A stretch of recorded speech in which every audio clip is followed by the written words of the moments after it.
राम हरे राम राम राम हरे हरे, हरे कृष्णा कृष्णा कृष्णा हरे हरे, हरे राम राम राम हरे हरे.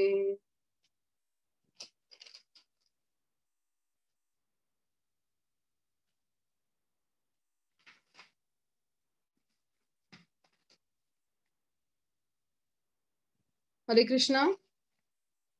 नमस्ते. तुम्हा सर्वांचे स्वागत आहे आजच्या संवर्धन मालिकेतील आमच्या पुढच्या सेशन मध्ये. हरे कृष्णा. ऍक्च्युली आम्ही विषयाची निवड करत होतो. माझा तसा असाही विषय होताच की दृढ विश्वास, पण मध्येच असं वाटायला लागलं की आपण दुसरा घ्यावा का.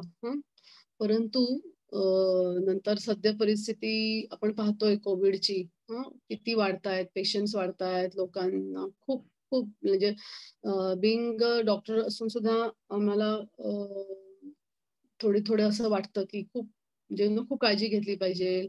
आणि कशा प्रकारे असं मनातून वाटत आहे की कशा प्रकारे आपण लोकांमधला विश्वास वाढवू शकतो, त्यांच्यामध्ये पॉझिटिव्हिटी निर्माण करू शकतो. आणि याच्यावरूनच आम्ही हा आजचा विषय निवडला, म्हणजे फिक्स केला rather. So let's start it. विश्वास म्हणजे श्रद्धा.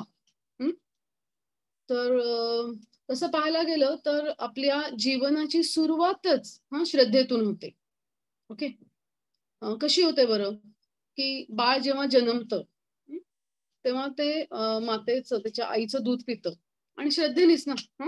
त्याला काय माहितीये का की हे दूध आहे का अजून काही औषध आहे का काहीतरी चुकीच्या गोष्टी आहेत. नाही. सुरुवातच जीवनाची आपल्या श्रद्धेने येते. एखाद्या लहान बाळाला आपण पाहत असतो की वडील असे किंवा आई वडील असे हवेमध्ये फेकतात, त्याच्या खेळवतात म्हणजे आणि झेलतात. तर ते बाळ किती गोड हसत हसत असतं. त्याला असं वाटतं अरे बापरे मी खाली पडे. असं त्याला मज्जा येत असते उलट असं टाकताना. कॉमन खेळ आहे लहान मुलांसाठीचा. पण त्याला तो विश्वास असतो की माझे वडील किंवा आई मला त्यांच्या पडू देणार नाहीत. त्यामुळे उलट ती एन्जॉईज, छान त्यांना मजा येत असते. परत आपण पाहतो की स्कूल बस, थोडी मुलं मोठी झाल्यानंतर आई स्कूल बसमध्ये ड्रॉप करायला जाते. एक विश्वास असतो की बाबा हा स्कूल ड्रायव्हर आणि ही स्कूल बस या मुलांना शाळेपर्यंत पोहोचवणार, नाही का. अगदी आपण सुद्धा मोठे लोक जेव्हा सुद्धा आपण प्रवास करतो, बसमधनं प्रवास करतो किंवा कधी फ्लाईटने जातो, त्यावेळेला आपण त्या ड्रायव्हर वरती, त्या पायलट वरती विश्वास ठेवतो ना. का आपण दरवेळेला बघायला जातोय माझं तुझं लायसन दाखव, तुला किती अनुभव आहे. पायलटला म्हणतो का तुझे फ्लाइंग आवर्स किती झाले दाखव मला, तरच मी बाबा बसणार. नाही. येस. सो विश्वास हा आपल्या जीवनाचा पाया आहे. अगदी ज्या वेळेला न्हावी केस कापायला किंवा जेंट्ससाठी जेव्हा शेविंग करतात त्यांच्याकडे काय काय आयुध असतात आहे ना. कात्री असते, वस्तारा असतो. पण त्याला त्याला आपण घाबरून जातो का? नक्कीच नाही. तर मग आपण तर जेवढा विश्वास आपण त्या न्हाव्यावरती ठेवतो, है की नाही, तसा विश्वास आपण भगवंतांवरती का नाही बरे. असा आपण साधारण आपल्या आजच्या लेक्चरचा फ्लो आहे. तर ह्या विश्वास पाहिला तर आपण विश्वासाचे 2 प्रकार आहेत. ओके. एक लौकिक विश्वास आणि एक शास्त्रीय विश्वास. लौकिक विश्वास म्हणजे की जो भौतिकवादी विश्वास आहे की भौतिकवादावरती विश्वास आहे. तर पण हा विश्वास जो आहे ना हा फर्म नसतो. का बरं फर्म नसतो? का दृढ होत नाही हा? कारण हा अनुभवांवरती बेस्ड असतो. कसे अनुभव आलेत? चांगले अनुभव आले तर तो विश्वास टिकून राहतो. वाईट अनुभव आले की तो विश्वास लगेचच ढासळतो. ओके. सो अशी ही लौकिक श्रद्धा आहे, कोमल श्रद्धा आहे, दृढ नाहीये. पण ती जी शास्त्रीय श्रद्धा आहे, दुसरा प्रकार जो आहे श्रद्धेचा, ती श्रद्धा मात्र कशी आहे? दृढ आहे. कारण ती अनुभवांवरती म्हणजे आपल्या स्वतःच्या अनुभवांवरती अवलंबून नाहीये, तर ती शास्त्रांवरती अवलंबून आहे. त्यामुळे ती दृढ श्रद्धा आहे, शास्त्रीय श्रद्धा. तर आपण ही श्रद्धा डेव्हलप करण्याचा प्रयत्न केला पाहिजे. ओके. भगवद्गीतेतला एक श्लोक शेअर करते.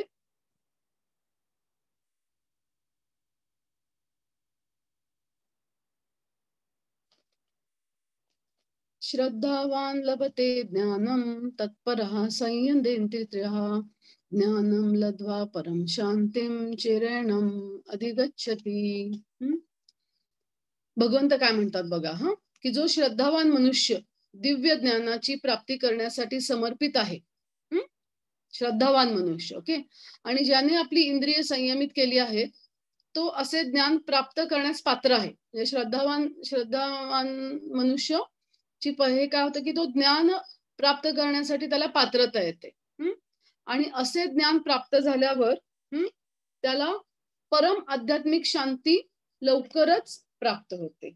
ओके, म्हणजे काय, की आध्यात्मिक शांती लवकर प्राप्त होते श्रद्धावान मनुष्याला. त्याचं मन असं वर खाली हे करू का ते आणि असं सारखं वैचारिक गोंधळामध्ये नाही राहत, तर त्याला एक आध्यात्मिक शांती मिळते. आणि ते खूप गरजेचं आहे. आपण सध्याच्या काळात पण पाहतोय की आध्यात्मिक किंवा मानसिक शांती किती गरजेची आहे. नाहीतर अदरवाईज आपण जर श्रद्धा नसेल तर we will keep on doubting, सारखा संशय घेत राहू, हे असंच आहे का, ते तसंच आहे का, आणि मग आपण आपलं मानसिक स्वास्थ्य पूर्णपणे हिरावून जाईल आपली. त्यामुळे श्रद्धा ही खूप महत्वाची आहे. पण कशी श्रद्धा, तर योग्य श्रद्धा है ना, अंधश्रद्धा नव्हे. ओके, तर योग्य श्रद्धा डेव्हलप कशी करायची आपण नंतर बघूयातच. ओके, परंतु बऱ्याचदा लोक असं होतं ना, की आजकाल मॉडर्न थिंकिंगचे जे लोक आहेत ते मात्र ना ह्याला अंधश्रद्धा म्हणजे ते अंधश्रद्धा समजतात, पण ते चुकीचं आहे, अत्यंत चुकीचं आहे. श्रद्धेमध्ये योग्य श्रद्धा आहेच आहे. ओके,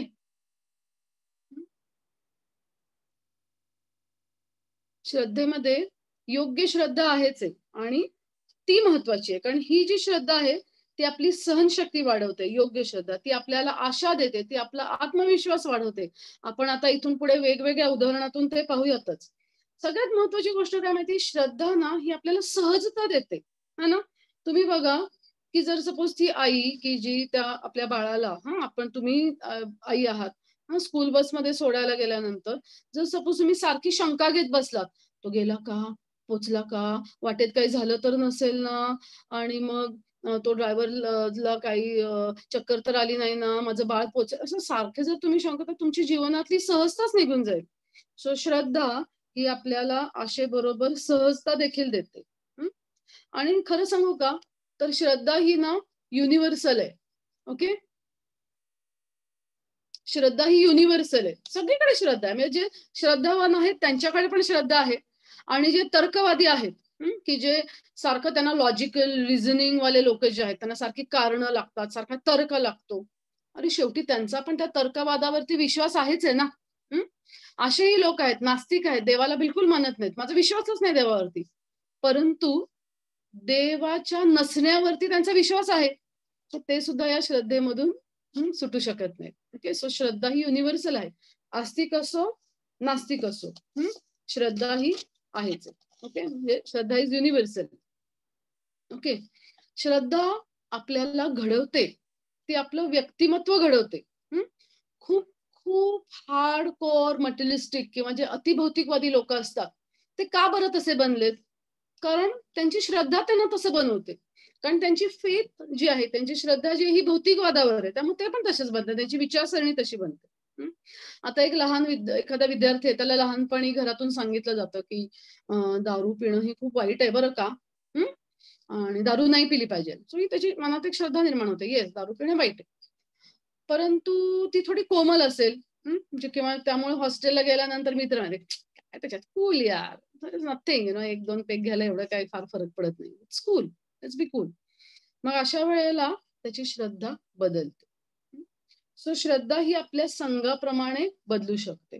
त्यामुळे हे महत्वाचं आहे की तुम्ही कुणाशी संघ करताय. चांगल्या श्रद्धा असलेल्या लोकांबरोबर असोसिएशन करणं हे खूप महत्वाचं आहे, आणि प्लस आपली श्रद्धा दृढ ठेवणं हे पण खूप महत्वाचं आहे.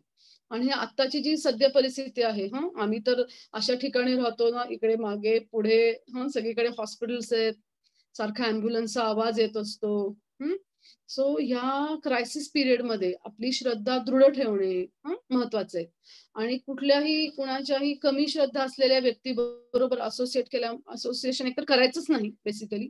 आणि जरी कधी वाचनात कधी अशा पोस्ट आल्या, जस्ट निग्लेक्टेड. आजचा क्लास तुम्ही ऐका, शक्य असेल तर काही नोट्स लिहून ठेवा. आणि जेव्हा कधी तुम्हाला लो वाटेल, यू जस्ट गो थ्रू तुम्हाला जे काही वाटतील ते just go through the notes. म्हणजे मी सुद्धा ना माझा हे जे पेपर्स आहेत ना हे सगळे मी जपून ठेवणार आहे. वेन यू फील लो ना, येस, आपली फेथ आपली दृढ करण्याचा आपण स्वतःहून प्रयत्न करायचा. ओके. आता मी जसं मगाशी सांगितलं की श्रद्धा ही सगळ्या जीवनाच्या सगळ्या भागांमध्ये, तसंच डॉक्टर्स. ओके. डॉक्टरांकडे जाताना सुद्धा तुम्ही असं म्हणू शकत नाही की सपोज एखाद्या डॉक्टरने तुम्हाला सर्जरी सांगितली, तुम्ही असं म्हणू शकत नाही की माझी त्यांची श्रद्धा आहे बरं का त्यांच्यावरती, पण मला सर्जरी नाही करायची. असं नाही. जेव्हा तुम्ही म्हणताय की येस माझी देवावरती श्रद्धा आहे, माझी भगवंतांवरती श्रद्धा आहे, त्यावेळेला त्यांना काय म्हणायचंय, त्यांनी त्यांच्या शास्त्रांमध्ये काय सांगितलं आहे, किंवा आचार्यांनी, भगवंतांचे जे भक्त आहेत, अशा आचार्यांनी आपल्याला काय सांगितलं आहे, त्यांचं ऐकणं हे देखील महत्वाचं असतं. ना. जेव्हा तुम्ही सर्जरी करता, ठीक आहे, तुम्ही मान्य केलं, डॉक्टरांवरती ठेवला विश्वास आणि सर्जरी साठी तयार झाला. मग भूल द्यायची असते तुम्हाला, तिथे काही फॉर्म्स साईन करायचे असतात, कन्सेंट पेपर म्हणतो आम्ही त्यांना. तर ते पेपर साईन करताना ना तुम्हाला ना तुमचा एक स्वतःचा जो कंट्रोल असतो, यू लूज द कंट्रोल. आता तुमची पूर्ण जे शरीर आहे, तुमची संपूर्ण ते तुम्ही त्या भुलीच्या डॉक्टरांच्या हे केलेलं असतं. तशा प्रकारे ना काही गोष्टींमध्ये ना श्रद्धेमध्ये आपण काही गोष्टी ना काही गोष्टी ऑफकोर्स त्या शास्त्रांना अनुसरून काही थोड्याशा लेट गो किंवा सोडून द्यायच्या असतात. कारण ना हे जे भौतिक जग आहे, हे भवरोग जो आहे, हा इतका असा कन्फ्लिक्टिंग आहे ना, कधी आनंद आहे, कधी दुःख आहे. असं ह्या सगळ्या ह्याच्यामध्ये ना आपल्याला शास्त्रांचा आधार घेऊन आपल्याला we should turn towards Krishna. आपण आपल्याला भगवंतांकडे आपण बघितलं पाहिजे किंवा त्या दिशेला आपण वाटचाल केली पाहिजे. कधी कधी ही वाट धुसरही दिसते बरं का, की असं एक थोडस धुसर दिसते आपल्याला समजत नाही की म्हणजे इथे लेक्चर मध्ये सांगतायत मला आपल्याला की भगवंतांकडे टर्न करा, हरिनाम घ्या, शास्त्र, पण मला पण तिथं क्लॅरिटी नाही येते अजून, मला धुसर पण आहे. ठीक आहे, नो प्रॉब्लेम. एक स्टेप घ्या, दुसरी घ्या, तिसरी घ्या. जसं जसं तुम्ही शांत चित्ताने या मार्गावरती मार्गक्रमण कराल, तेव्हा ते दुसरं पिक्चर तुमचं नक्कीच क्लिअर करते. ओके, भगवंत नक्कीच क्लिअर करते. आता जसं की अर्जुन सुद्धा युद्धाच्या सुरुवातीला गोंधळून गेलेला असतो, है ना. एवढा महारथी, महाबाहो म्हणतात भगवंत अर्जुनाला. असा हा महारथी अर्जुन एवढा गोंधळून जातो की त्याच्या अंगाला कंप सुटतो, त्याचं गांडीव गळून पडतं, तो आत्मविश्वासाचा पूर्णपणे निघून जातो. तो भगवंतांना शेवटी म्हणतो की मला काही समजत नाही, मी पूर्ण गोंधळून गेलोय, है ना. कार्पण्य दोष ते म्हणतात ना दुसऱ्या अध्यायामध्ये, कार्पण्य दोषोपहत स्वभावा पृच्छामि त्वां धर्म सम्मूढ चेतः यच्चेयस्या निश्चितं ब्रूहि तन्मे शिष्येस्तहं शाधि मां त्वां प्रपन्नम. अर्जुन म्हणतात की मी हे भगवंता, मी जे तुम्हाला सांगते ना, you have to turn towards Krishna. तसंच मग जेव्हा अर्जुनाच्या लक्षात येतं की आता आपल्याला काही समजू शकत नाही, तेव्हा ही टर्न्स टुवर्ड्स कृष्ण की मी पूर्ण कार्पण्य दोष पहता स्वभाव, मी पूर्णपणे गोंधळून गेलेलो आहे. तर आता तुम्हीच मला सांगा, मी तुमचा शिष्य आहे, तुम्ही माझा स्वीकार करा आणि तुम्हीच मला सांगा आता इथून पुढं माझ्यासाठी योग्य काय आहे ते. ओके. सो असा हा अर्जुन भगवंत भगवद्गीता सांगतात. आणि शेवटी अर्जुन हा जो गोंधळलेला अर्जुन आहे, तो भगवंतांना म्हणतो करिष्ये वचनं तव, तुम्ही जे काय सांगाल ते मी आता करायला तयार आहे. ओके. सो पहिल्यांदा बघितलं तर अर्जुन युद्धाला तयार नसतो, है की नाही. हे नको वाटत असतं त्याला ह्याच्यासाठी. पण भगवंत ज्या वेळेला भगवद्गीता सांगतात, तत्वज्ञान जेव्हा तो ऐकतो, त्याच्यामुळे त्याची तो आत्मविश्वास, त्याची जी श्रद्धा तर असतेच, परंतु भगवंतांच्या वचनांवरती दृढ होऊन त्याचा आत्मविश्वास वाढतो आणि तो वाईट शक्तींशी लढायला तयार होतो. So this is the power of faith. This is the power of faith की अर्जुनाचा आत्मविश्वास वाढून तो वाईट शक्तींशी लढायला तयार होतो. तसंच आपण देखील प्रयत्न केला पाहिजे या सिच्युएशन मध्ये आपला स्वतःचा आत्मविश्वास आपण वाढवला पाहिजे की येस, हे दिवस आहेत, हे दिवस जातील आणि आपण देखील या सगळ्या परिस्थितीशी लढायला अर्जुनाप्रमाणेच आपण देखील तयार झालं पाहिजे. ओके, तयार राहिलं पाहिजे. जीवनाच्या आता एक सिंपल उदाहरण सांगते. आता जसं मी हा फोनवरूनच लेक्चर देतेय, तर फोन सपोज चेंज करायचा आहे मला, आणि फोन घेताना पण आपण बघतो की बऱ्याचशा फोन कंपनीची ऍडव्हर्टाईज असते की हा घ्या, ह्याच्यामध्ये हे फीचर्स आहेत, ह्याच्यामध्ये हे फीचर्स आहेत. तर आपण कुठेतरी त्याच्यावरती पण विश्वास ठेवतो आणि त्याच्या आधी आपण काय करतो माहितीये का, की बिफोर म्हणजे आपला डिसिजन घ्यायच्या आधी ना, ज्यांनी तो फोन वापरला आहे त्यांचे अनुभव ऐकणं ते पण खूप महत्वाचं आहे, है ना. सो ज्या असे लोक आहेत की ज्यांची आपल्याला काय ह्याच्यात या उदाहरणातनं घ्यायचंय की असे जे लोक आहेत की ज्यांची श्रद्धा दृढ आहे, है ना, ज्यांची साधना चांगली आहे, अशा लोकांचा सल्ला घेणं, अशा लोकांबरोबर त्यांचा संग घेणं किती महत्वाचं आहे. आता हे भगवंत आहेत. आता आपण मगाशीच ह्याचं हे केलं, आपण कौरवांच्या आपलं कुरुक्षेत्रावरती महायुद्धाबद्दल बोललो, कसा अर्जुन तयार झाला. तर हे महायुद्ध भगवंतांसाठी काहीच नव्हतं. एका सुदर्शन चक्रामध्ये भगवंतांनी सगळ्यांना संपवून टाकलं असतं, है की नाही. परंतु तरी सुद्धा भगवंत त्या पूर्ण युद्धामध्ये कितीतरी लीला करतात, है ना. आणि असे हे भगवंत की ज्यांच्या एका चक्राने अख्खं महायुद्ध संपलं असतं. पण ज्या वेळेला युधिष्ठिर महाराजांना राजसूय यज्ञ करायचा ठरतो, आणि राजसूय यज्ञ करायचा ठरल्यानंतर त्यांच्यामध्ये त्या प्रोसेसमध्ये ना सगळ्यात मोठा अडथळा असतो तो म्हणजे जरासंधाचा. तो त्या जरासंध त्यावेळेला खूप पॉवरफुल राजा असतो, खूप शक्तिमान राजा असतो. त्यांनी अनेक राजांना मंडलिक बनवून कैद केलेलं असतं.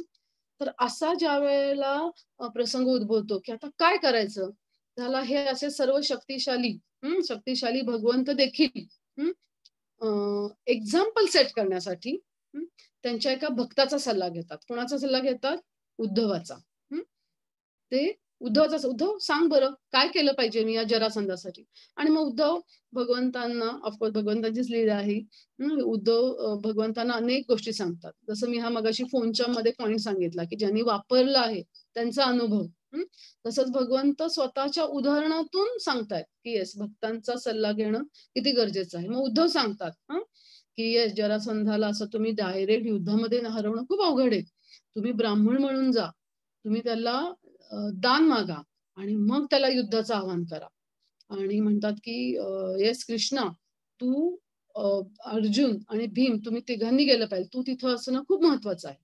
सो हे सल्ले उद्धवजी देतात भगवंतांना आणि भगवंत त्याप्रमाणे त्यांचा प्लॅन करतात. So it is very important की आपण भक्तांचा सल्ला, असोसिएशन घेणं पण आपली दृढ श्रद्धा करण्यासाठी खूप महत्वाचं आहे. ओके,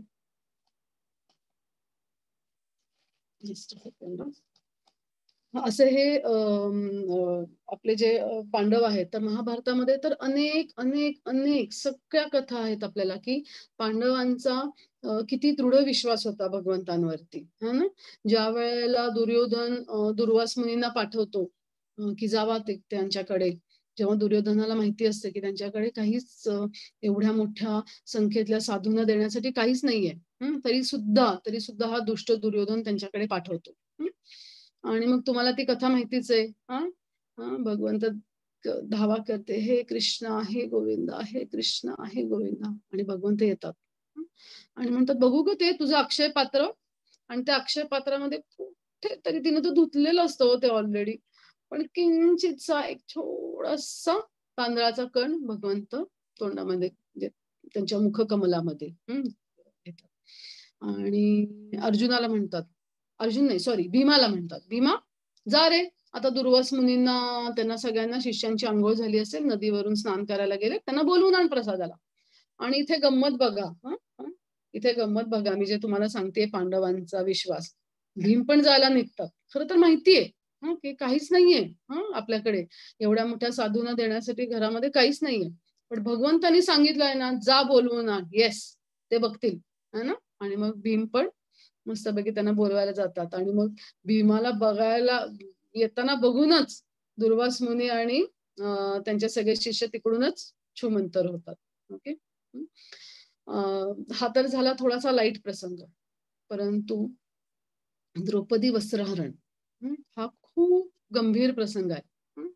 द्रौपदीच्या आयुष्यामधलं सगळ्यात मोठं संकट होतं ते, की तो दुःशासन तिचे वस्त्रहरण करत होता आणि त्याची शक्ती एवढी मोठी होती ना, ही वॉज लाईक त्याला असं म्हणतात की 10,000 हत्तींचं बळ होतं त्याला. त्याच्या पुढे ही एक स्त्रीचं अशी शक्ती काय असणार आहे.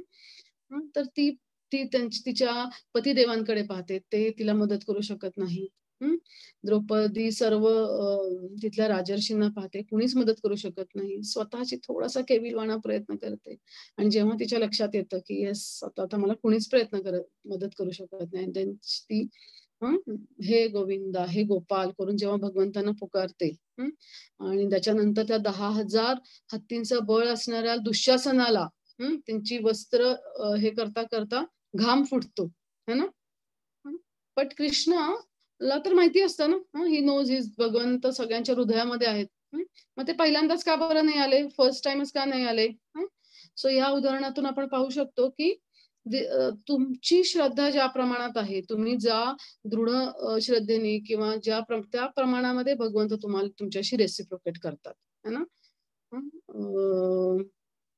ऑफकोर्स कधी कधी त्यांची कृपा असते, हे त्यांच्या मनावरती आहे. तिथे असा काही नियम नाहीये की तुमची एवढी 40% म्हणल्यानंतर 40% दिस इज लाईक, हे सगळं दिव्य ज्ञान आहे. सो सगळ्याच्या पलीकडे भगवंतांची कृपा आहे. असे हे पांडवांचं आपण पाहिलेत की कितीतरी अशा संकटामागून संकट आली, परंतु भगवंतांवरच्या दृढ विश्वासामुळे ते त्या संकटातून पार पडले त्यांनी. तर त्यांचा नातू परीक्षित महाराज काय म्हणतात आपण बघूयात. खूप छान श्लोक आहे. श्रीमद भागवतामधील 10व्या स्कंदातील हे श्लोक आहे.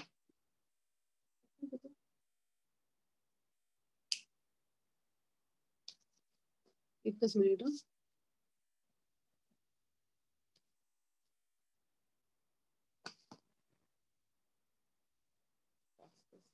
येस आहे. पितामहा मे समरंग अंजयी देवव्रतादा स्थितिरसिंहि मंगलै दूरत्यतं कौरव सैन्य सागरं कृत्वा तरं वत्सपदं स्म यत्पल्लवा. बघा काय म्हणतात, हे परीक्षित महाराज म्हणतात. काय म्हणतात की पितामह, त्यांचे पितामह म्हणजे कोण, की हे सगळे 5 पांडव आहे की नाही. हे कुरुक्षेत्राच्या युद्धभूमीमध्ये त्यांनी केवढे मोठे मोठे महारथी होते, की अमरम जयी आहे की नाही. अमरम जयी म्हणजे युद्धात देवतांवरही विजय मिळवण्याचे सामर्थ्य असणाऱ्या योद्ध्यांबरोबर ते युद्ध केलं. कोण कोण होते ते असे योद्धे. देवव्रत आद्य है ना, देवव्रताद्य. देवव्रताद्य म्हणजे भीष्मदेव आणि इतर. देवव्रत इज भीष्मदेव, देवव्रत आद्य. तर एवढे सगळे सेनापती होते. आणि कसे होते ते, कसे होते ते सेनापती, तर तिमिंगलय. तिमिंगलय म्हणजे कोण, हा तिमिंगल मासा आहे ना. तिमिंगलय. देवव्रत आद्य अतिरथय तिमिंगलय. तर तिमिंगल म्हणजे हा मासा आहे की जो मोठ्या मोठ्या माशांना सुद्धा खाऊन टाकतो. ठीक आहे. तर असं हे होते की ते हा जो सागर आहे कौरव सैन्याचा, हा पार करण्यामध्ये इतका कठीण होता की इथं या सागरामध्ये असे मोठे मोठे देवव्रतांसारखे एवढे मोठे मोठे महायुद्धी होते की ते अशा तिमिंगलासारखे होते की ते मोठ्या मोठ्या भल्या शार्क सारख्या माशांना सुद्धा गिळंकृत करणारे. तर असा हा कौरव सैन्याचा सागर ठीक आहे त्यांनी पार केला माझ्या आजोबांनी. कसा पार केला बरं, कारण वत्सपदम की एखाद्या मनुष्याने वासराच्या खुराच्या ठसातील पाणी ओलांडून जावे त्याप्रमाणे. ओके. वत्सपदम. वत्सपदम म्हणजे की आपल्या वासराचं जे पद आहे, वासराचा जो ह्याच्या खुराचं जे ठसा आहे त्याच्यातलं पाणी ओलांडून जितकं सहजपणे जाईल तेवढ्या सहजपणे त्यांनी तो कौरवांचं सगळं सैन्य त्यांनी ओलांडलं. ओके. हे स्वतः परीक्षित महाराज म्हणतात असं. तर आता बघा, तुम्ही जर विचार केला तर भगवंतांनी किती पांडवांना सपोर्ट केला. त्यांच्या विजयाची किती तयारी केली होती भगवंतांनी, है की नाही? म्हणूनच ते एवढा कौरवांच्या सैन्याचा सागर ते पार करू शकले एवढ्या इझिली. अगदी कर्णाला सुद्धा शाप मिळतो की तुला तो ऐन वेळेला ब्रह्मास्त्राचा हे आठवणार नाही. त्याच्यानंतर त्या इंद्रदेवांना पाठवून कर्णाची सगळी कवच कुंडलं काढून घेतली जातात. ओके. त्याच्यानंतर भीष्मदेव ज्यावेळेला ठरवतात की मी आता या 5 बाणांनी 5 पांडवांना मी आता ठार करणार, ओके, मारणार त्यांना, त्यावेळेला भगवंत कसे चतुराईने ते 5 बाण काढून घेतात. द्रोणाचार्य अश्वत्थामाचं नाव पुढे करून द्रोणाचार्यांना सुद्धा त्यांचा वध केला जातो. सगळ्यात महत्वाचं तुम्हाला सांगू, सगळ्यात महत्वाचं म्हणजे मला खूप हा पॉइंट आवडतो की ज्या वेळेला भीष्मदेवांशी युद्ध सुरू होतं, आणि भगवंतांच्या लक्षात येतं की अर्जुनाचा पडाव नाही लागू शकणार, त्यावेळेला ते स्वतः चक्र, त्या रथाचं चक्र हातामध्ये घेऊन भीष्मदेवांवरती धावून जातात. ते तेव्हा स्वतःचे त्यांनी जे वचन घेतलेलं असं की मी या युद्धामध्ये कुठल्याही प्रकारचं अस्त्र शस्त्र घेणार नाही, ते मोडतात. ओके. सो त्यांना त्यांच्या स्वतःच्या नामुष्कीची पण पर्वा नाही. सो भक्तांच्या रक्षणाकरता ते स्वतःच्या नामुष्कीची सुद्धा पर्वा करत नाहीत. तर या वेळेला ना मला असं खूप वाटतं, आणि कधी कधी आपल्याला असं वाटत राहतं ना की मला ही अडचण आहे, पण भगवंतांना लक्षात येतंय का हो मी अडचणीत आहे म्हणून, है ना? अशा वेळेला हे उदाहरण नेहमी आठवावं. येस. की कशा प्रकारे भगवंतनी स्वतःचा पण मोडला आणि ते धावून गेले, चक्र घेऊन भीष्मदेवांच्या अंगावरती धावून गेले. ओके. सो हा झाला पहिला श्लोक. आपण दुसरा एक श्लोक बघूयात. परीक्षित महाराजच, हाच पुढचाच आहे, हा 5वा होता, हा 6वा आहे. काय म्हणतात बघूयात परीक्षित महाराज. ओके. द्रौण्यस्त्र विपुलष्टमिदं मगदं च संतान बीजं कुरु पांडवानां जुगोपकुक्षिं गत आत्तचक्रो मातुश्च मेयः शरणं गताया. ओके. सो आता बघा परीक्षित महाराज पुढे काय म्हणतात की परीक्षित महाराज म्हणतात की द्रौणी म्हणजे अश्वत्थामा, है ना, की ह्या अश्वत्थामाच्या अस्त्राने, द्रौणास्त्र, अश्वत्थामाच्या ब्रह्मास्त्राने मला पूर्णपणे जाळून टाकत होतं ते ब्रह्मास्त्र मातेच्या गर्भामध्ये, है की नाही? पूर्णपणे जाळून टाकत होतं. परंतु आणि मी तर त्यावेळेला की संतान बीजम कुरु पांडवांना, म्हणजे कुरूंचा, पांडवांचा संतान बीजम म्हणजे त्या वंशाचा मी एकमेव अंकुर होतो, है ना, एकमेव. कारण ऑलरेडी द्रौपदीची 5 मुलं अश्वत्थामांनी युद्धामध्येच मारलेली असतात, आणि हा अभिमन्यूचा पुत्र हा एकमेव त्यांचा पुढचा वंशज असतो. त्याला सुद्धा अश्वत्थामा तिथे उत्तरेच्या गर्भामध्ये त्यांनी ब्रह्मास्त्र सोडलेलं असतं. ते म्हणतात की मी हा एकमेव अंकुर होतो कुरु पांडवांचा, पण भगवंतांनी रक्षण केलं. येस, जुगोप रक्षण केले, है ना. कसं केलं तर कुक्षिम, है ना, जुगोप कुक्षिम रक्षण केलं. तर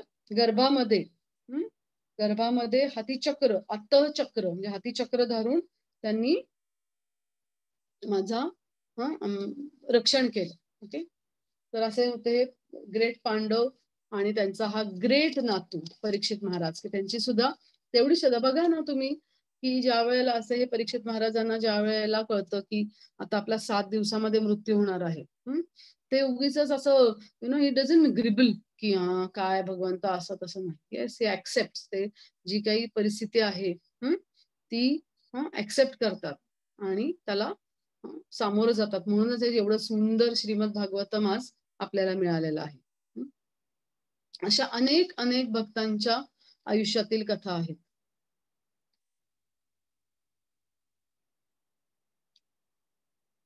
अशा अनेक अनेक भक्तांच्या आयुष्यातील कथा आहेत. अशीच एक कथा येते ती म्हणजे चैतन्य चरितामृतामध्ये. गंगादास पंडित चैतन्य महाप्रभूंचे टीचर. तर ते ज्या एरियामध्ये राहत असतात बंगालमध्ये, तिथे मुसलमान राज्यकर्त्यांचं राज्य असतं, मुघल्सचं. आणि ते सैन्यानं खूप त्रास देत असतात त्यावेळेच्या तिथल्या लोकांना खूप त्रास देत असतात. घरी आले की जाळपोट करायचं, मुलींवरती बलात्कार करायचा. आणि असेच गंगादास पंडित ज्या गावामध्ये राहत असतात तिथे एकदा हे मुघल सैन्य येतं आणि मग काही समजत नाही त्यांना. ते देवाचा धावा करतात आणि घर सोडतात. आणि त्यांची मुलगी असते आणि पत्नी आणि एक मुलगा, त्यांना घेऊन ते घरातून बाहेर पडतात आणि जस्ट पळायला सुरुवात करतात आणि पाठीमागे मुघल असतात. आणि असंच पळत पळत पळत पळत एका नदीच्या काठावरती येतात. आता काय करणार? कुठे जाणार? पुढे नदी, मागे मुघल्स. आणि त्या रात्रीच्या वेळेमध्ये इथे एक नाव येते आणि नावाडी येतं आणि त्यांना म्हणतो बसा बसा लवकर, आणि त्यांना त्या नदीच्या पलीकडे सुखरूपपणे पोहोचवतो. पुढे जेव्हा महाप्रकाश लीलेमध्ये चैतन्य महाप्रभू आठवण करून देताना म्हणतात, गंगादास पंडित, तो जो नावाडी होतो ना, तो मी होतो. कारण तू ज्या श्रद्धेने भगवंत मला बोलवलंस म्हणून मी तिथे तुझं रक्षण करण्यासाठी भगवंत स्वतः नावाडी बनून येतात. इव्हन आपण प्रल्हाद महाराजांच्या आयुष्यात पण बघतो की 5 वर्षांचा एक छोटा मुलगा आणि हिरण्यकशिपू सारखा ग्रेट असुर. असुर म्हणजे एवढा तो हिरण्यकशिपू पॉवरफुल असतो की सगळे देवी देवता, इंद्रांपासून सगळे देवी देवता त्याला घाबरत असतात. बट स्टील प्रल्हाद महाराजांची एवढी श्रद्धा असते की त्याला किती त्रास देतात प्रल्हाद महाराजांना. आगीमध्ये टाकतात, वरून फेकून देतात, त्या सगळ्यातून पार पडतात. आणि ज्या वेळेला हिरण्यकशिपू विचारतात, काय रे, या खांबामध्ये आहे का तुझा देव? तेवढ्याच फर्मली, म्हणजे तुम्हाला मगाशी सांगितलं ना, आपली फेथ फर्म पाहिजे प्रल्हाद महाराजांसारखी. तेवढ्याच फर्मली प्रल्हाद महाराज येस, या खांबामध्ये आहे, येस. आणि मग नरसिंह भगवंत तिथून येतातच, है ना, अवतरित होतात. ओके, सो ही फर्म फेथ आपण डेव्हलप केली पाहिजे. म्हणजे की ह्या सगळ्या जे आता तर हे सपोज पॅन्डेमिक आहे 1-2 वर्षांकरता, आता हे कलियुग आहे, अजूनही पुढे काही गोष्टी असू शकतील, नसाव्यात, ही भगवंतांच्या चरणी प्रार्थना. परंतु असे काही गोष्टी असतील किंवा वैयक्तिक आयुष्यातही आपल्याला कितीतरी गोष्टींना सामोरं जावं लागतं, है ना, कौटुंबिक पातळीवरती, कधी कधी सामाजिक पातळीवरती. पण अशा वेळेला आपण आपला निश्चय दृढ केला पाहिजे, कारण आपल्याला त्याच्यातून पॉझिटिव्हिटी येते. नक्कीच हा दृढ निश्चय आपल्याला पॉझिटिव्हिटी देतो. कशी देतो बघा, एका गावामध्ये एक घोडेस्वार असतो आणि त्याच्याकडे एक घोडा असतो आणि एकदा तो खूप चांगला भक्त असतो. तो घोडेस्वार असतो ना, तो खूप चांगला भक्त असतो. तर त्याचा तो घोडा हरवतो. मग ते गावातील लोक त्याच्याकडे येतात आणि म्हणतात की अरे अरे अरे अरे, वाईट झालं. पण तो म्हणतो, नाही, माझी भगवंतांची श्रद्धा आहे आणि ठीक आहे, जे काही होतं ते चांगल्यासाठी होतं. ते गावातील लोक परत जातात आणि 8 दिवसांनी ना तो घोडा येतो आणि नुसता एकटा येत नाही, तो बरोबर 20 ते 25 घोड्यांना घेऊन परत येतो. पुन्हा गावातले लोक उल्लेख होतात, अरे वा अरे वा अरे वा, चांगलं झालं. पुन्हा तो घोडेस्वार म्हणतो, जे होतं ते चांगल्यासाठी होतं. मग या घोड्यांची निगा राखताना त्याचा मुलगा जो असतो, तरुण मुलगा, तो खाली पडतो घोड्यावरून आणि पाय त्याचा तुटतो. पुन्हा गावकरी येतात, अरे अरे अरे, वाईट झालं. पुन्हा घोडेस्वार म्हणतो, जे होतं ते चांगल्यासाठी होतं. आणि काही दिवसांनी त्या राज्याचा राजा युद्ध पुकारतो आणि सैनिक त्या गावामध्ये येतात आणि सगळ्या तरुण मुलांना घेऊन जातात. फक्त या मुलाला घेऊन जात नाहीत, कारण त्याचा पाय तुटलेला असतो. पुन्हा ते लोक येतात आणि म्हणतात, अरे अरे अरे अरे, वाईट झालं. सो ह्याच्यातून सगळ्यात महत्वाची गोष्ट आपण शिकली पाहिजे की तो जो घोडेस्वार आहे तो काय म्हणतो की जे होतं ते चांगल्यासाठी होतं. सो सकारात्मकता बघा ना, त्याला किती सकारात्मकता आहे. सकारात्मकता ही हा पण एक खूप आपल्या संकटांना सामोरं जाण्यासाठी हा पॉझिटिव्ह ॲटिट्यूड, पॉझिटिव्ह अप्रोच, ही सकारात्मकता खूप खूप खूप महत्वाची आहे. तुम्हाला सगळ्यांना माहिती आहे स्टोरी, पण मी एक थोडक्यात सांगते. की एक राजा असतो आणि त्याचं ना करंगळीचं बोट तुटतं आणि तो जो तिथला एक सगळे सरदार असतात आणि त्याचा एक मुख्य सरदार असतो. त्याची भगवंतांवरती खूप श्रद्धा असते आणि त्याला माहिती असतं की काहीतरी जे होतं ते चांगल्यासाठी होतं आणि तो म्हणतो, "ठीक आहे, म्हणजे ना पण जे होतं ते चांगल्यासाठी होतं." आणि त्याच्यावरती जो एक जळत असतो ना सरदार, तो म्हणतो, "बघा, बघा महाराज कसा बोलतोय हा." हं. आणि महाराजांना उचकून दिल्यानंतर महाराज काय लगेच त्या सरदाराला जेलमध्ये टाकतात. सरदारकी त्याची काढून घेतात आणि जेलमध्ये टाकतात. हं. आणि मग काही दिवसांनी त्याला नवीन सरदार म्हणून अपॉइंट करतात. मग हा नवीन सरदार आणि तो राजा जंगलामध्ये शिकारीला गेलेले असतात आणि चुकून ते एका आदिवासी टोळीच्या हातात सापडतात. आणि ते आदिवासी त्या राजाला बळी देण्यासाठी राजाची निवड करतात. हं. आणि बळी देणार एवढं त्यांच्या लक्षात येतं, की ह्याचं करंगळीचं बोट नाही. याचा अर्थ की हा अपूर्ण आहे. हा पूर्ण नाहीये मनुष्य. म्हणून त्याला ते बाजूला काढतात. आणि पाठवून देतात आणि तो जो नवीन सरदार असतो त्याला घेतात. आणि मग राजाला ते वाक्य त्या सरदाराचं आठवतं, की जे होतं ते चांगल्यासाठी होतं. तो तडक राजवाड्यात जातो आणि त्या सरदाराची मुक्ती करतो आणि तो म्हणतोस, "तू म्हणालास ते खूप बरोबर आहे. जे होतं ते चांगल्यासाठी होतं. पण मला सांग, तू तर जेलमध्ये तुझ्यासाठी काय चांगलं झालं यातून?" तो म्हणतो, "महाराज, जर आज मी जेलमध्ये नसतो ना, तर आज मी तुमच्याबरोबर शिकारीला असतो आणि तिथं माझा बळी दिला गेला असता." है ना? सो जे होतं या गोष्टीवरती पण आपण विश्वास ठेवला पाहिजे, की जे होतं ज्या काही गोष्टी आहेत त्याच्यातून मे बी सकारात्मकता ठेवली पाहिजे, की पुढे-मागे काहीतरी होईल चांगलं. नक्कीच. अगदी आपला आता गुढीपाडवा झाला. हं. तर बघा ना, आपली भारतीय संस्कृती किती श्रेष्ठ आहे. त्या गुढीपाडव्याच्या वेळेला आपण सकाळी काय देतो? लिंबू, आपलं काय म्हणतात त्याला? लिंबाची पानं आणि गूळ देतो. हं. लिंबाची पानं असतात कडवट आणि गूळ असतो गोड. हं. तर आपल्या संस्कृतीमध्ये हे सांगतात, की आयुष्य हे असंच असणार आहे. कधी आनंद आहे, कधी सुख आहे, तर कधी दुःख आहे. पण we have to face it. आपल्याला त्याला सामोरं जाणं महत्वाचं आहे. तर अशा प्रकारे ही संस्कृती आपल्याला हे जीवन एक्सेप्ट करायला शिकवते. इव्हन रामायणामधील देखील खूप साऱ्या छान-छान कथा आहेत. आता वेळेच्या अभावी मी 1-2 कथा सांगते तुम्हाला, की वाल्मिकी ऋषींना ज्यावेळेला नारद मुनी नी मंत्र दिला. त्यांना राम म्हणता येत नव्हतं. नारद मुनी, "ठीक आहे, मरा म्हणा." सो आपलं वाल्मिकीने त्याच्यावरती शंका घेतली नाही. तर नारद मुनींवरती पूर्ण शब्दातून आहे तिथंच ते खाली बसले. And then he started chanting Ram, Ram, Ram, Ram, Ram. And then वाल्याचा वाल्मिकी झालेला आपल्याला माहितीच आहे. इव्हन पुढे रामायणामध्ये ज्यावेळेला हनुमानजी लंका पार करून जातात. हं. आणि सीतामाईंच्या इथे जातात. तर सीतामाईंना परत घेऊन येणं हनुमानजींसाठी काहीच अवघड नव्हतं ना. बसा आणि चला मी घेऊन जातो. पण सीतामाईंची रामावरती एवढी श्रद्धा असते ना, की शी सेज की मी प्रभू रामचंद्र मला घ्यायला येतील आणि मी त्यांची वाट बघेन. बिकॉज सीतामाईंना तेवढी श्रद्धा असते, की प्रभू रामचंद्र नक्की मला इथून घेऊन जातील. ओके. सगळ्यात मला रामायणातली ना श्रद्धेबद्दलची सगळ्यात आवडलेली गोष्ट कुठली मी तुम्हाला सांगू? की ही जी वानर सेना होती त्यांची.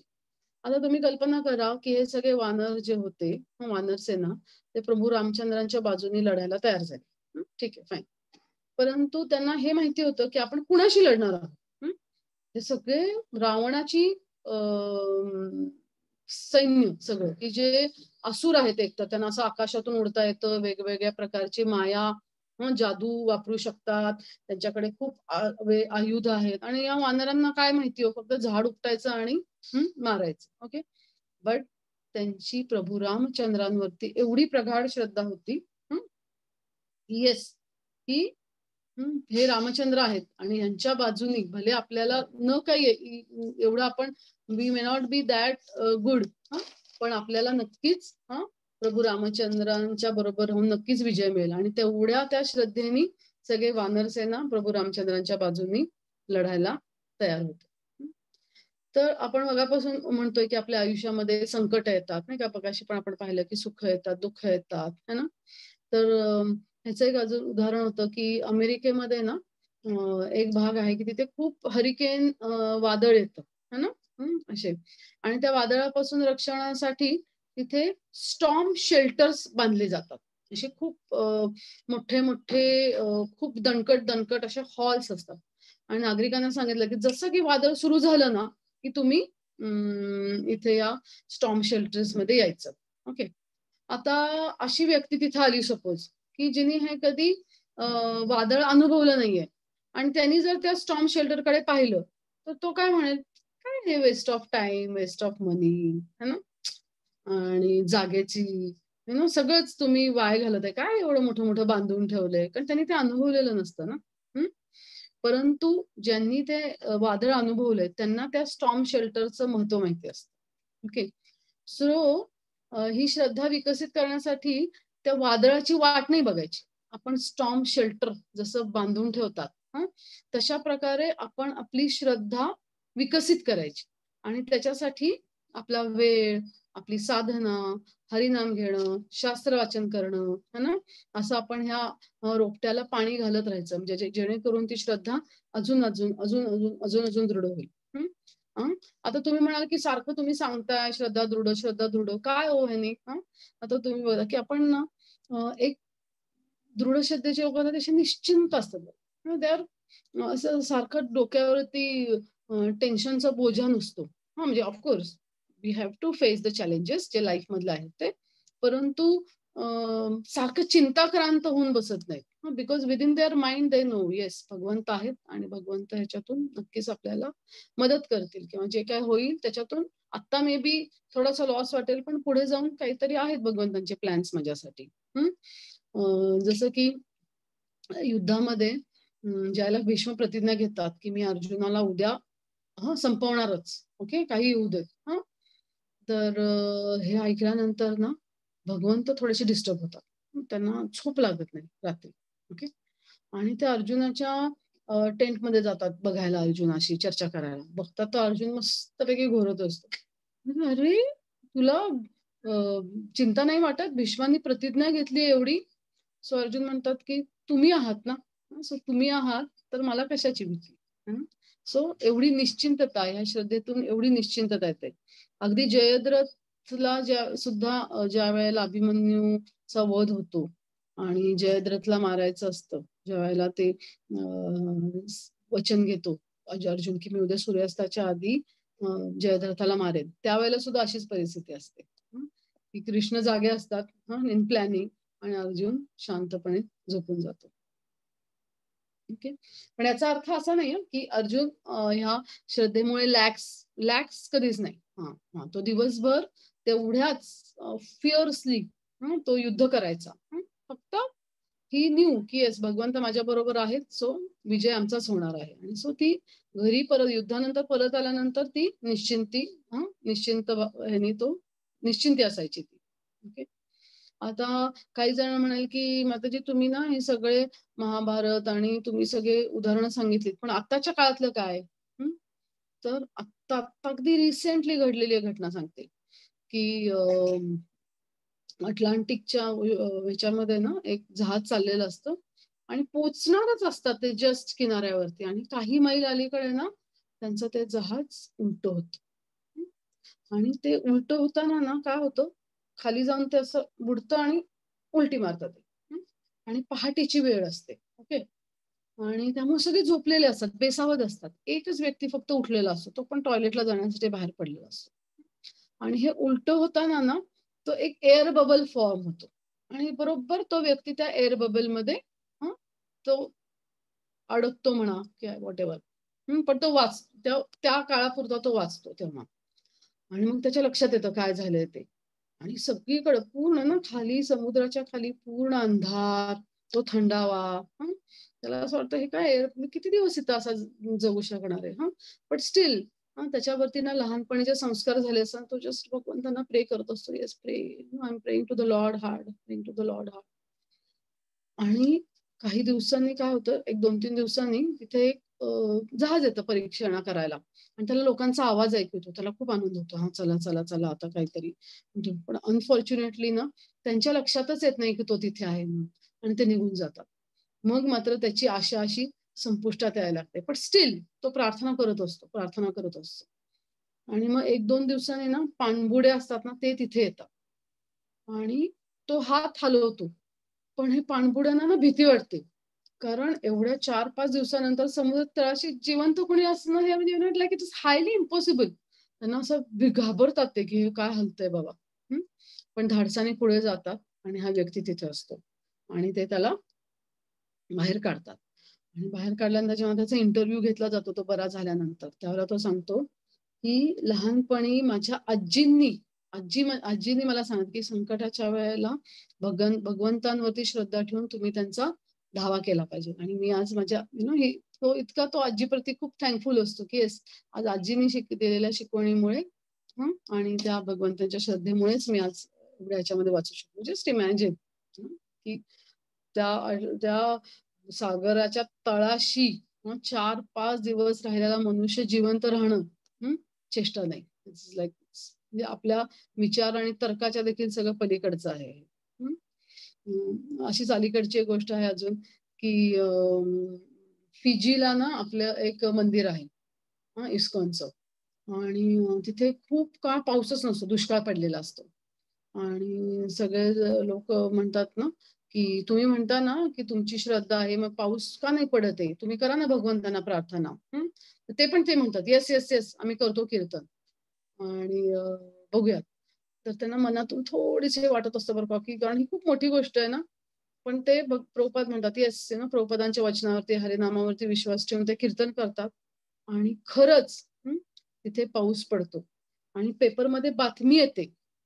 काय बरं बातमीचं असंच हेडिंग होतं, की हरे कृष्णाज हरे Krishna's brings the rain. Rain people, हरे कृष्णाज आर रेन पीपल. कारण त्यांनी पाऊस आणलेला असतो तिथे. सो हे तर अगदी आत्ताच्या काही एक 20-30-40 वर्षांपूर्वीच्या ह्या गोष्टी आहेत. ओके. आणि इव्हन आता बिंग एक डॉक्टर असल्यामुळं ना, आम्ही सुद्धा ह्याचा खूप अनुभव घेतो, की ज्या लोकांना जे प्रार्थनाच्या मूडमध्ये आहेत, ज्यांना श्रद्धा आहे, त्यांची रिकव्हरी रेट ना खूप चांगला असतो. नक्कीच त्यांचा रिकव्हरी रेट खूप चांगला असतो. एक आजारी लोकांचा ना 2 ग्रुप्स केले होते. आणि एका ग्रुपला त्यांनी नुसती फक्त ट्रीटमेंट दिली आणि दुसऱ्या ग्रुपला ट्रीटमेंट बरोबरच ना त्यांना असं सांगितलं, की तुम्ही पण प्रार्थना करा आणि तुमच्यासाठी पण इतर लोक प्रार्थना करतात. तर अहो आश्चर्य, ह्या 2 ग्रुप्समध्ये ना ज्यांच्यासाठी प्रार्थना केल्या गेल्या आणि ज्यांनी प्रार्थना केल्या त्यांचा त्यांचा रिकव्हरी रेट हा जास्त होता. एक गंमतशीर गोष्ट सांगते. एक डॉक्टर असतो आणि त्याची पत्नी. तर तिचा ना नवऱ्यावरती खूप खूप प्रेम असतं आणि खूप विश्वास असतो तिचा. ओके. तर ते दोघं जण एकदा रात्री नाटक पाहायला जातात आणि ते बघताना ना तिचं डोकं दुखायला लागतं. आणि म्हणजे खूप डोकं दुखतंय. त्यांनी तर काही बरोबर आणलेलं नसतं त्याची बॅग. तर तो काय करतो माहितीये का? त्याच्या शर्टचं एक बटन काढतो आणि तिला म्हणतो, "हे बघ ही गोळी घे आणि तोंडात ठेव, पण चावू नकोस बरं का. चावू नकोस. तुला बघ 10 मिनिटात बरं वाटेल. चावू नकोस." तिला 2-3 वेळा रिमाइंड करतो, "चावू नकोस बरं का." आणि तिला मी आज मगाशी सांगितल्याप्रमाणे तिला ऑलरेडी आपल्या नवऱ्यावरती खूप विश्वास असतो आणि खरंच 10 मिनिटांमध्ये तिचं डोकं राहतं. सो हा प्रभाव आहे, की आपल्या विश्वासाचा. तर ही विश्वास हा जो आहे ती अशा प्रकारे आपल्याला सकारात्मकता देते, की ज्याच्याने आपल्याला मदत होते. मगाशी मी सांगितल्याप्रमाणे, की काही आपल्या मैत्रिणी आहेत त्या ऑलरेडी शास्त्र वाचतात, हरिनाम घेतात, है ना? आणि काही मैत्रिणी अशाही असतील, की त्या म्हणतील, की "काय म्हणताय तुम्ही? कसा करायचा विश्वास? है ना? डेव्हलप कसा करता? काळजी करू नका." छोट्या स्टेप्स आपल्याला घ्यायच्या आहेत. शास्त्र वाचन करायचं आहे, हरिनाम घ्यायचा आहे, आणि आपला हा आशावाद आपल्याला निर्माण करायचा आहे, ही श्रद्धा आपल्याला दृढ निर्माण करायची आहे. आशावाद सांगते, परमपूज्य सच्चिदानंद स्वामी महाराज आणि राधानाथ स्वामी महाराज हे खूप चांगले मित्र आहेत बरं का. पण राधानाथ महाराज हे ज्यू आहेत आणि सच्चिदानंद स्वामी महाराज हे जर्मन आहेत, म्हणजे नाझी. तर तुम्हाला माहितीये की हिटलरनी ज्यू लोकांना किती त्रास दिला होता. त्यांनी ते असे हे केले होते, कॅम्प्स केले होते की तिथं त्या सगळ्या ज्यू लोकांना तो घेऊन घेऊन वेचून वेचून मारायचा. तर असं सच्चिदानंद स्वामी महाराज त्यांच्या लेक्चरमध्ये सांगत होते की त्यांचे वडिलांचे मित्र असंच या नाझी कॅम्पमध्ये ऑफिसर असतात आणि त्याचा ब्रेन वॉश केलेला असतो की हे जे ज्यू लोक आहेत ना, ह्यांना आपल्याला मारायचंय कारण हे अजिबात चांगले लोक नाहीयेत. असं खूप त्याला ब्रेन वॉश केलेलं असतं. मग त्याच्या कॅम्पमध्ये एक ज्यू लोकांची तुकडी पाठवण्यात येते आणि तो जातो आणि तो पाहतो तर हे ज्यू लोक जे असतात ना, ते भिंतीवरती ना अशी फुलपाखराची चित्र काढत असतात. तो त्यांना विचारतो की हे काय काढताय तुम्ही? तर ते सांगतात त्याला की आम्ही असा विचार करतोय की सध्याची जी आमची जी फेज आहे ना, ही खूप कठीण आहे, आम्हाला माहितीये. ही खूप कठीण आहे की जसं की फुलपाखरू होण्याच्या आधी त्याला त्या सगळ्या कष्टदायक प्रोसेस मधून जावं लागतं. त्या कोशातून फुलपाखरू व्हायच्या आधीची खूप कष्टदायक स्थिती असते. तशीच आम्हाला माहितीये की आमची सध्याची खूप कष्टदायक स्थिती आहे, परंतु देव ग्रेट आहे आणि तो एक दिवस आम्हाला ह्या कष्टदायक स्थितीतून आम्हाला हे फुलपाखरांसारखी स्थिती देईल.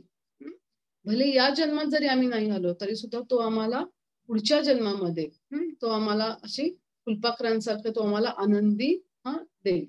बघा ना, केवढा मोठा दुर्दैवी आशावाद. मला इतकं छान वाटलं. आणि आणि अजून भक्तीचं अजून एक त्याच्या पुढची गोष्ट सांगते. जसं मी मगाशी म्हणलं तसं की त्या काळामध्ये आणि हे ऐकल्यानंतर तो जो ऑफिसर असतो ना, तो ती जॉब सोडून निघून जातो बरं का तिथून, कारण त्याला कळतं की हे ज्यूस केवढे हे चांगले आहे. तर आणि नाझी आणि ज्यूसची एवढी नाझी लोकांनी ज्यूसची हत्या केली आणि केवढं वैर होतं ते. पण भक्ती बघा कशी ह्याच्या पलीकडची आहे की सच्चिदानंद महाराज की जे जर्मन आहेत आणि परमपूज्य राधानाथ स्वामी महाराज की ज्यू आहेत, आता सध्या ते one of the best friend आहेत एकमेकांचे, खूप चांगले मित्र आहेत. सो भक्ती ह्या सगळ्याच्या कशी पलीकडे आहे. हाच दुर्दैम्य आशावाद आपल्याला श्रील प्रभुपादांमध्ये देखील दिसतो, है ना. प्रभुपाद आशावाद म्हणजे किती श्रद्धा. म्हणजे असं वाटतं ना, काही प्रमाण त्याला असं येतं की किती किती श्रद्धा असावी की गुरूंचे वचन, की गुरु महाराजांनी सांगितलं की तू पाश्चात्य देशात जाऊन प्रचार कर आणि हरिनामाचा प्रचार कर. सो गुरु महाराजांच्या वचनावरती हरिनामावरती एवढी प्रगाढ श्रद्धा श्रील प्रभुपादांची की किती म्हणजे 3 हार्ट अटॅक्स आले तरी त्यांनी तो प्रवास केला, पूर्ण केला.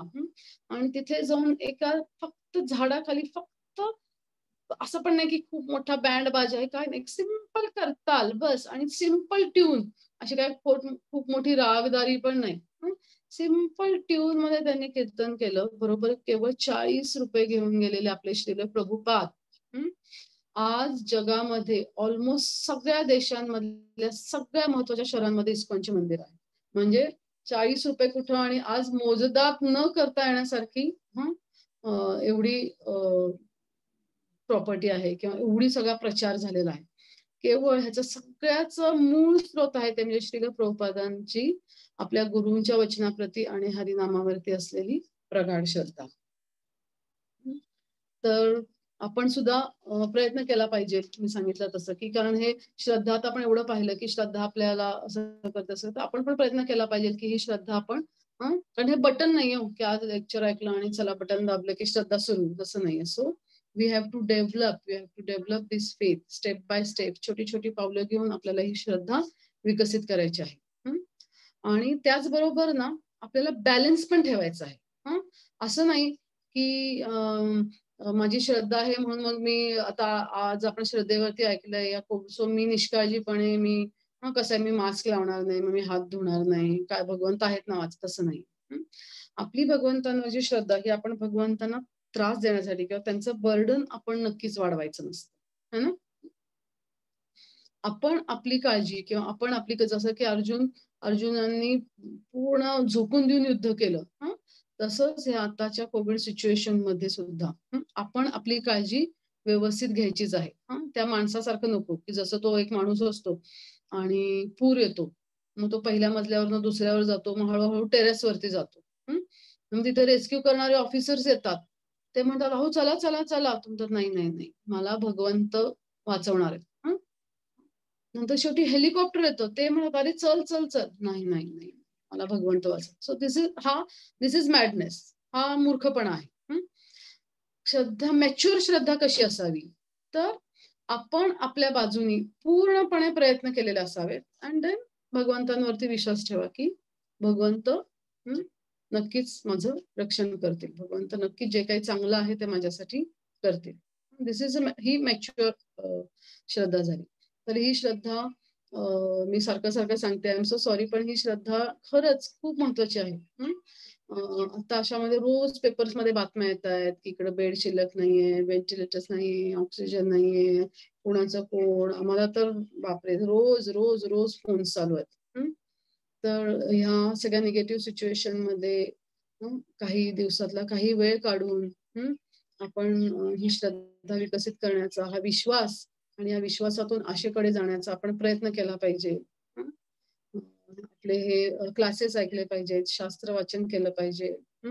आपण पाठीमागे हरिनामावरती 3 सेशन्स घेतले होते. हरे कृष्णा कृष्णा कृष्णा हरे हरे, हरे राम राम राम हरे हरे, या महामंत्राचा अधिकाधिक जप केला पाहिजे.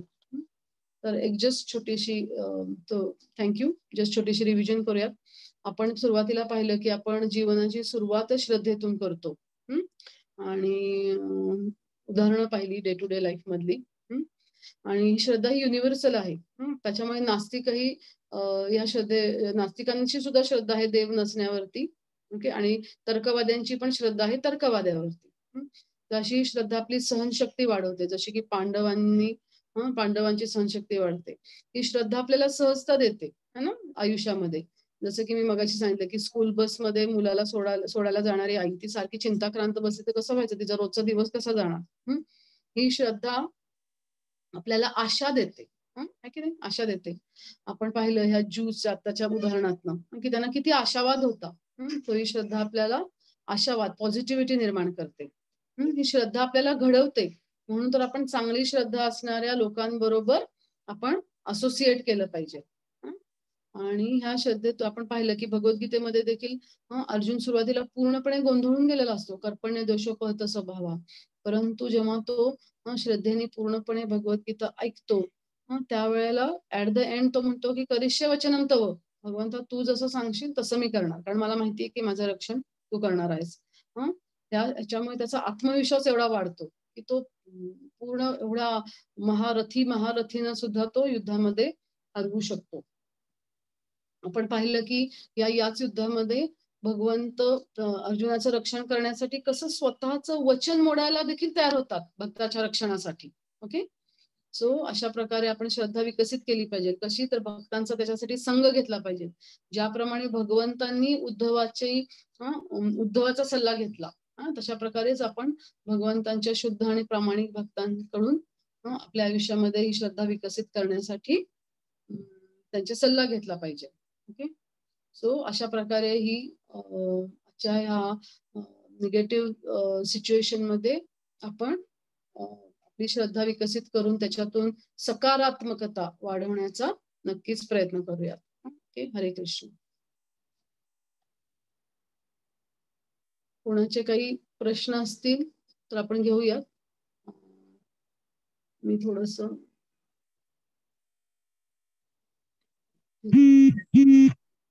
काही प्रश्न असतील तर नक्कीच विचारू शकता. हरी बोल. लेक्चर खूप छान झालं. ह्या करोना काळात तुमच्या ह्याच्यामुळं लोकांना म्हणजे श्रद्धा ठेवून ते आपलं स्वतःची काळजी घेतील असं छान लेक्चर तुम्ही दिलं. थँक्यू माताजी, थँक्यू सो मच. सगळ्यांचा आशीर्वाद. कुणाला प्रश्न आहेत काही प्लीज? आता जे उज्ज्वला इप्पर त्यांनी हात वरती केलेला आहे. पण ते अनम्यूट करू शकतात. मी केलंय ते. हे कोण आहेत म्हणाला? हॅलो, हात नाही वरती केलेला मॅडम, साईन येते. ते त्याच्यावरच हे दिलेले, नावापुढे चिन्ह दिलेले. हो हो, yes yes. Okay, sorry sorry. कुणाला काही प्रश्न आहेत? हॅलो, येस, हरे कृष्णा. हा बोला ना. हा, लेक्चर खूप छान झालं. हा, आणि प्रश्न असा आहे की मग श्रद्धा चांगला भाव ठेवू, पण सद्गुरूची कृपा कधी होईल काय माहिती. आवाज तुमचा नीट येत नाहीये. तुम्ही इंदापूरच्या का? देवकर मॅडम.